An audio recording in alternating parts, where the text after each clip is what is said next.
IOQM 2020 3 marks question. A total fixed amount of ₹10,000 is given to 3 persons ABC every year, each being given an amount proportional to her age. जैसे इनकी जो first amount बनी वो suppose करो A/B/C है, ये A का amount है, ये B है C। यदि मैं K+1th अमाउंट देखूंगा इनकी, तो ये क्या बनेगी A+K, B+K, C+K, बिकॉज एक साल के बाद इनकी एज 1 ईयर बढ़ जाएगी। A+1, B+1, C+1 second amount हो जाएगी, third amount A+2, B+2, C+2 ऐसे चलती रहेगी। ठीक है, अब देखो तीनों की अमाउंट का सम कितना है हमारे पास N1000। तो मैं N1000 जो नंबर है N इंटू 1000 को मैं M एज्यूम कर लेता हूं स्टार्टिंग में। तो पहली अमाउंट A के प्लस B के प्लस C के, दिस इज M। तो K की वैल्यू बनी M upon A plus B plus C। अब देखिए यहां से जो इनकी इनिशियल अमाउंट है ABC की, A की अमाउंट क्या बना AM upon A plus B plus C। ये अमाउंट क्या बना BM upon A plus B plus C, CM upon A plus B plus C। ये इनिशियल अमाउंट इन तीनों के बन गए। In first year A got half the total amount, A को टोटल अमाउंट का हाफ मिलता है AM upon A plus B plus C equal to M/2, M से M cancel, 2A equal to A plus B plus C। और जब इन दोनों को भी तो रेस्ट हाफ मिलेगा, तो हम इसको क्या लिखेंगे B plus C into M upon A plus B plus C, M/2, M से M cancel, 2 time B plus C, A plus B plus C। ये सेकंड पार्ट हो गया। अब देखिए when sixth payment was made, sixth payment क्या हो जाएगी इस केस में हमारे पास, देखो sixth payment, this is A+5, B+5, C+5, ये रेशो बन जाएगी। तो हम इसको ऐसा लिख लेते हैं A+5 into L, B+5 into L, C+5 into L, इन तीनों का सम M हो जाएगा। तो यहां से देखिए जो L की वैल्यू बनी M upon A plus B plus C plus 15।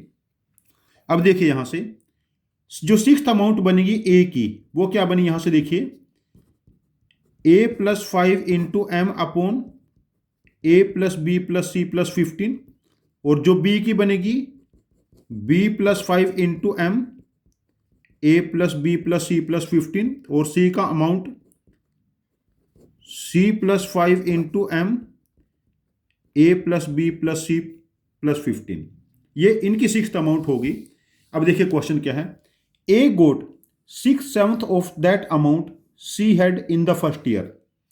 तो A की जो अमाउंट है फर्स्ट ईयर अमाउंट का 6/7 है, मतलब A की जो अभी अमाउंट है, जो सिक्स्थ अमाउंट है हमारे पास, ये क्या है A+5 इंटू M, और A plus B plus C was 2A। देखो A plus B plus C was 2A, मैं A plus B plus C को डायरेक्ट 2A लिख लेता हूं, plus 15 equal to, first year में A का अमाउंट कितना था AM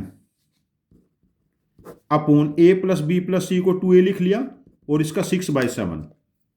अब देखो M से M कैंसिल, एक A से एक A कैंसिल, 2 3 जा 7, तो हमारे पास क्या बना 7 की इधर मल्टीप्लाई करो, 7A प्लस 35 इक्वल टू 3 2 जा 6A प्लस 45। तो A की वैल्यू यहां से देखो 10 आ गई, A हमारे पास क्या आ गया 10। देन अभी मैं A की वैल्यू 10 आ गई, अब मुझे डेटा दोबारा पेपर चेंज करना पड़ेगा। B got 1000 less than C had in first year. B को फर्स्ट ईयर में क्या मिला था BM अपॉन 2A। B का first A plus B plus C is 2A, BM upon 2A, ये फर्स्ट ईयर में मिला था। यदि उसमें से 1000 लेस करेंगे तो B का हमारे पास सिक्स्थ ईयर में अमाउंट क्या है B+5M, B+5M upon 2A plus 15, A plus B plus C is 2A plus 15। And C got twice C had in the first year. C को फर्स्ट ईयर में क्या मिला था CM अपॉन 2A। जब इसको 2 से मल्टीप्लाई करेंगे तो C+5M अपॉन 2a प्लस 15। ये हमारे पास अभी की अमाउंट आ चुकी है और a हमारे पास आ गया था 10। a का वैल्यू बना था हमारे पास 10। देखिए यहां से 2 से 2 कैंसिल, तो m से m cancel, c upon a का वैल्यू 10 आया था, c प्लस 5 20, ये 35 हो गया, ये 2 यहां पर 7 c क्रॉस मल्टीप्लाई करो 2c प्लस 10, तो c की वैल्यू 2। और स्टार्टिंग में हमारे पास ये भी आया था, देखिए यहां से यदि a की वैल्यू हमारे पास 10 है तो ये वैल्यू 20 होगी, a की वैल्यू 10 है, b और c की वैल्यू 2, तो यहां से b 8 आ जाएगा। b की वैल्यू हमारे पास आ चुकी है 8, b की वैल्यू हमारे पास बनी है 8। अब देखिए यहां से देखिए इस इक्वेशन से b का वैल्यू 8 है और a का वैल्यू 20 और साथ में m, minus 1000 equal to b plus 5 13m upon 35। जब कैलकुलेट करेंगे m की वैल्यू 35,000 बनी और दिस वाज n इंटू 1000, तो n हमारे पास यहां पर हो जाएगा 35। तो इस क्वेश्चन का आंसर हम मार्क करेंगे 35। ये बहुत ही कैलकुलेटिव क्वेश्चन है बेसिक रेशियो प्रपोर्शन का। कैलकुलेशन यहां पर चाहिए, यदि कैलकुलेशन आप स्मूथली करोगे तो आंसर आराम से आ जाएगा। इस क्वेश्चन का मेरे पास बहुत ही लॉन्ग आंसर बना। यदि आपके पास कोई इसका इफिशिएंट वे है करने का, इफिशिएंट लॉजिक है, प्लीज अपने लॉजिक को कमेंट बॉक्स में पोस्ट करना, मैं आपके लॉजिक को समझूंगा और इस क्वेश्चन का एक और वीडियो सोल्यूशन बना के इसको रिपोस्ट करूंगा। ये चैनल हम सब की लर्निंग के लिए है। Thank you very much for joining with us. Happy learning with us.